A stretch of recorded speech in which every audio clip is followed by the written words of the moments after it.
Circle of Light, a poem by Laskin. Today I feel life and death battling for my soul, deepening my troubled mind with moments of timelessness that I know is my now. Swirling like an out of control top, my mind tries to stop, but the top continues to twirl, causing waves of mental anguish crying for relief. Am I mortal or immortal? The question begs an answer, but the answer is just another question. Why ask? What is really the difference? We are timeless essences trapped between time and space, timeless dimensions of the now caught between yesterday and tomorrow. I was born, or so they say. That is how I arrived in this dimension, in this time, in this masculine vehicle, designed by a consciousness of which I am one. I breathed air, ate food. As I looked around, everything seemed so dense. The 3D had such limitations, I wondered if I had made a mistake. But there are no mistakes, only perfect choices framed by imperfection and time. As I grew, I forgot who I really was and became what those around me desired. I could feel how they wanted me to be. It was their world and I conformed. I wore clothes on my body and they defined who I was supposed to be. But I was no longer me. I was a misreflection in the mirrors of social illusion. I was lost and getting more lost. I was living a life of death on earth. My connection with consciousness was succumbing to the veil of 3D life. My spiritual nightmare had begun, and I could not sleep.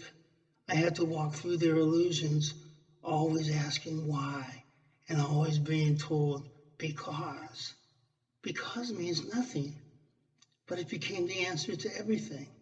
Victimized by this double talk, I tried to fit in, I tried to belong, I tried to be normal, though normality seemed so insane. I was sent to school to learn how to fit in to that which I did not fit. I was told what was right, even though it seemed totally wrong. Do what I say, not what I do, was the mantra of the time. I was taught lies as if they were the truth, and truth was distorted by illusions, and lies became fixed and dense, programmed by fanaticism in the name of God. And truth became more and more obscure. Why was I here? I would ask constantly. To serve the illusion in the name of God, I would be told by all. The orchestration of these lies was masterful, but the consciousness was not the conductor.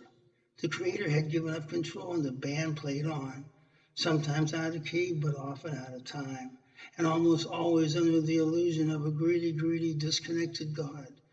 So the music became like chalk, scratching on the chalkboard of my soul. I excelled at being what I was told was right, though deep inside I felt it was wrong. I knew everything must have a beginning and an end, but I was trapped in the middle, not knowing which way to go. Just go, a voice cried. Life is a timeless circle. Just go. But I didn't understand. How did I get into this dream called life? And how do I get out? Or maybe there is no in or out. Maybe there just is. But my is became hopelessly contorted by pressures on my brain, judging my every move. By excelling in the illusion, I became more and more trapped. But these pressures were temporarily relieved. I became a junkie looking for my next fix of fame or family or fortune or anything that brought relief, power, sex, drugs, and lies. Anything to hide the feelings of being lost and disconnected from my purpose of being in the circle of life. Days of discontent became months and years. Confusion clouded my perceptions, and my life became a slow, suicidal journey. Life and death became confused. I had become an ultimate victim. Darkness was prevailing, and my inner light became dimmer and dimmer. And now I had nowhere to turn. I looked for help, but found none. Maybe I had finally gone too far. The circle was closing in on me. My mind was being fixated with thoughts of my ultimate demise. My choices were becoming less and less. There was nowhere I could hide from the turmoil that had become me. Why? I screamed, realizing that I had come to the end of my line. Am I evil?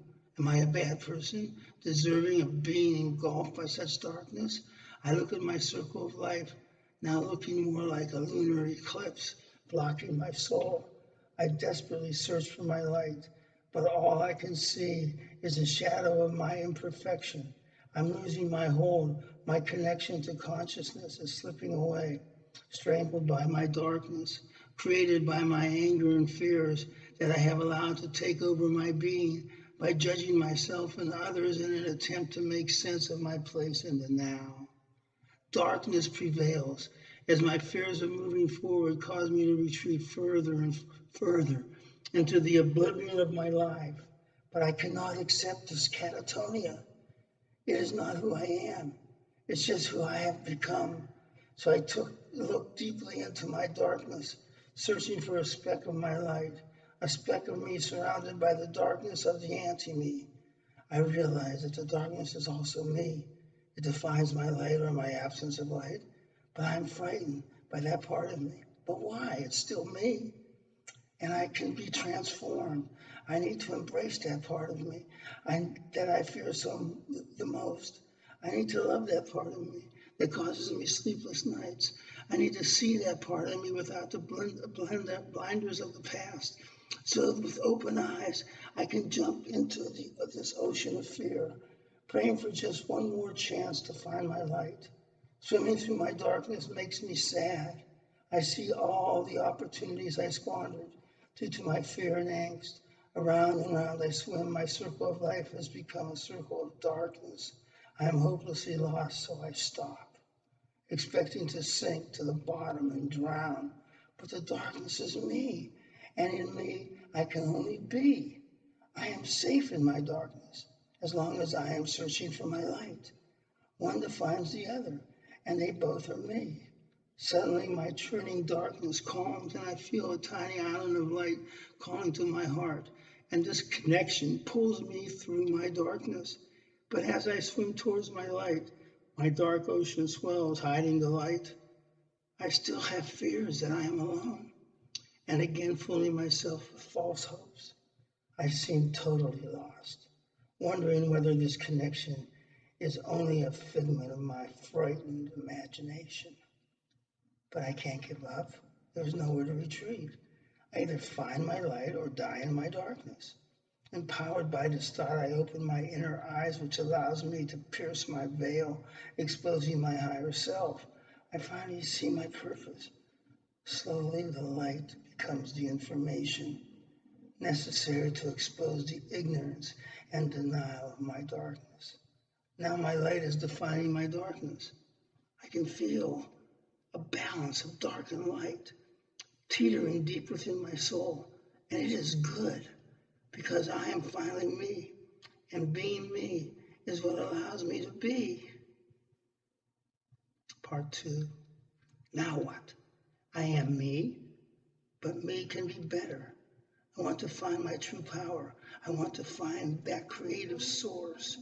That is my purpose, to expose and expound upon those aspects of creation.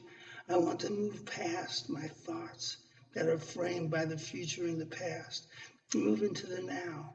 Only then can I create that which is made inside me. Only then can I create the magic that is only mine. Only then can I create the timeless perfection that is me. I must get past all the mental chatter that is not me. I must quiet my logical brain and move beyond this falsely trained logic so I can try to find my creative brain and find my oneness with all molecules co-inhabiting my time and space with the true me, an infinitely powerful me that crosses boundaries that I never even knew existed. I'm not some illegal alien trapped in a foreign land. This body is mine. And even though I may not recognize the parts I have lost touch with, parts that I'm told I can no longer inhabit, parts of me that are made wrong by the anti-society now in control, when this happens, insanity prevails. My fear of being me is my ultimate fear. It controls my destiny, causing time to shake like an earthquake on my soul, causing me to have to climb out of another timeless abyss. causing me to lose my presence to their past and future. That is their game, to take me out of the now and bury me in their illusions of the past and future.